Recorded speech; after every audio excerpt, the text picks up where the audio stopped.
अगले 3 दिनों में कुछ ऐसा होगा जो तुम्हें और महापरिवर्तन मेरे बच्चे कैसे हो। आज तुम्हारी माता तुमसे कुछ जरूरी बात करने आई है। क्या तुम मेरी बातों को सुनोगे? क्योंकि यह तुम्हारे जीवन से जुड़ी हुई है। मेरे बच्चे, यदि तुम्हें अपने जीवन को सरल और अच्छा बनाना है तो आज जो मैं तुम्हें बताऊंगी उसे तुम्हें अपने जीवन में अपना होगा। इसीलिए मेरे संदेश को अंत तक अवश्य सुनना। यदि तुमने इसे बीच में छोड़ दिया तो मेरी कृपा तुम पर नहीं रहेगी और जो मैं तुम्हें बताना चाहती हूँ वह तुम अधूरे ज्ञान के साथ ही अधूरे रह जाओगे। मेरे बच्चे, मैं जानती हूँ कि तुम्हारे मन में बहुत से सवाल है जिनका जब तुम मुझसे जानना चाहते हो, और उन सवालों का जवाब देने के लिए ही मैं तुम्हारे पास आई हूँ। मैं तुम्हें आज उन सारे सवालों के जवाब देकर जाऊंगी जो तुम्हारे मन में बरसों से हैं। लेकिन यह याद रखना, मेरी बातों को तुम्हें अपने हृदय से सुनना होगा। तभी तुम समझ पाओगे कि मैं तुमसे क्या कहना चाहती हूँ।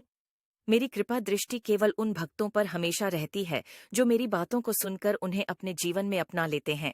और यदि तुम मेरे प्रिय भक्त हो तो तुम यह आज मुझे साबित करोगे कि तुम मेरी हर बात को मानते हो, और उसके लिए तुम्हें मेरे इस संदेश को बीच में नहीं छोड़ना है, क्योंकि हर एक बात तुम्हारे जीवन से ही जुड़ी है।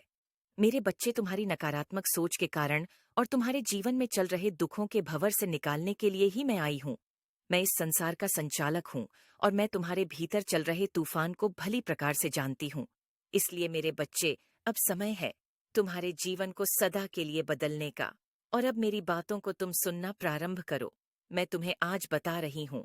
मेरे बच्चे, कभी कभी तुम्हारे जीवन में कुछ ऐसी परिस्थितियां आ जाती हैं जब तुम करना तो बहुत कुछ चाहते हो, परंतु तुम यह नहीं समझ पाते कि उस कार्य को कैसे करूं।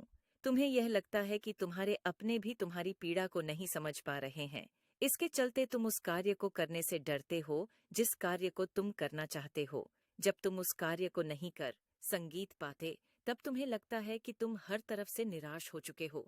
तुम्हें ऐसा महसूस होने लगता है कि तुम्हारे जीवन में कुछ भी नहीं बचा है।